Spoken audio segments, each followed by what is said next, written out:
Sam, based here on the continent in Zambia. Now tell me from an operator's perspective, what is the single constraint to bringing copper supply online today? And I've seen your share price improve, but do investors really undertake and understand the African market and fix that their money where their mouths are? Sure, thank you. So our organization, Prospect Resources, we're actually developers. We're looking for where those resources might be.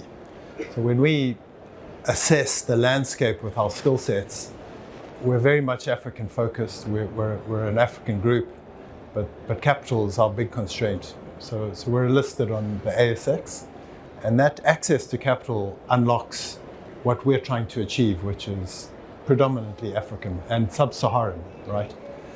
Then we've got to take a look back and look at the jurisdictions, and then look at the commodities, and the incubation period from a discovery to bankability is about 6 years. So we're trying to think what's going to be ready in 6 years' time, and that's really quite a difficult bet. But copper has really been dominant in any assessment we've done. And we've been very focused in Zambia, which again has been very dominant as a jurisdiction in any assessment we've done. So we have to not only find the right team and the right capital, but we've got to be able to invest for a period of potentially 5-6 years. And the reason Zambia stands out, and maybe to answer your question, copper in particular, is because of their interest in supporting an increase in production by 2030.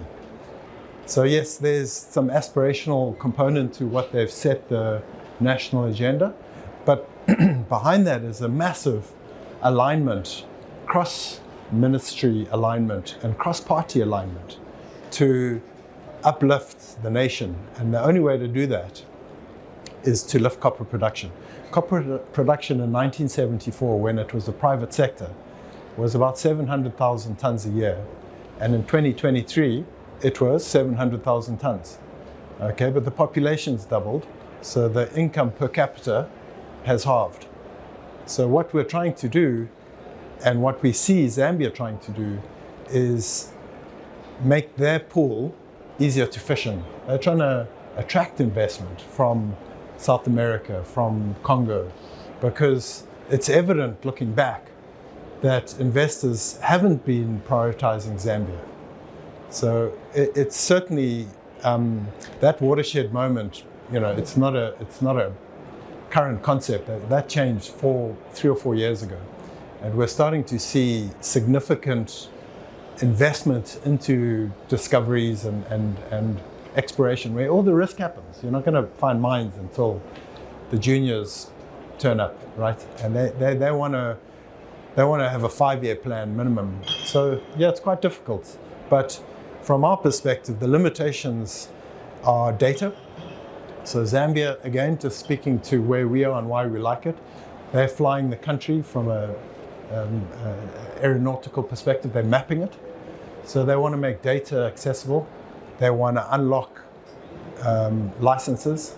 You know, a lot of licenses get locked up in disputes and they stand idle. They want to rotate those. They want to encourage investors to utilize their licenses. And all of that bodes particularly well for mobilizing the discoveries that will lead to copper production. And then finally, the key point that I think was raised in the first comment was pathway to production.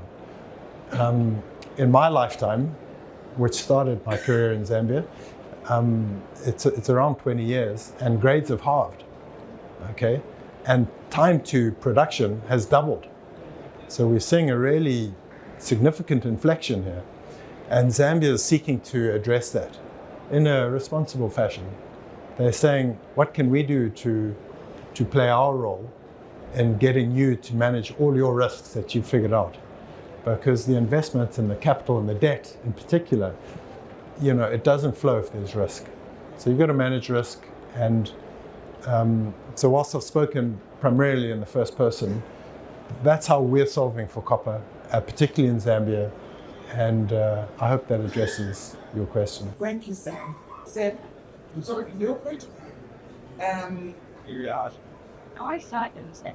Do you think that investors and policymakers underestimate the time, the risk, and the complexities of putting together couple minds, and how they actually work together to ensure that things are quicker? I'm going to stay close to home again, if that's okay, and give you an exhibit.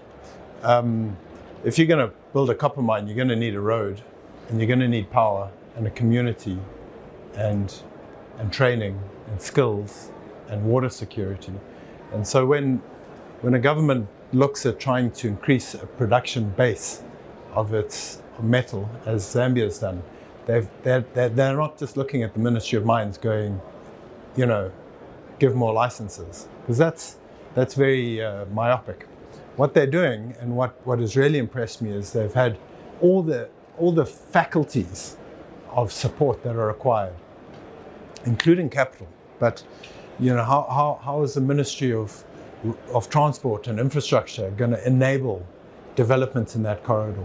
How are we going to evacuate the metals? Where they're going to go? So we've got concepts like the Lobito corridor coming together, and quite big cross-ministry or cross-ministerial buy-in to enable this. So yeah, traditionally, I think the miners had to figure out their own power, figure out their own roads, build their own communities, train their own people. And there's only so fast you can move if that's your entire responsibility.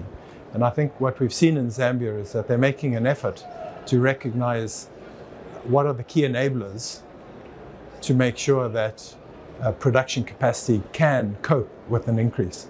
So that's what I've noticed, and I think they've taken cognizance of the risks and put the mitigants together, and they might take till 2035 to get to 3 million tons of copper, but remember that's 4 times more than the last year. It's an incredible achievement any way you cut it. So I think staying close to home with Zambia, we've been quite impressed. I'm going to go down a different route. I'm going to say partnering. You got to integrate with your jurisdiction, and it doesn't help that you bring your ideals and expectations from wherever your capital emanates.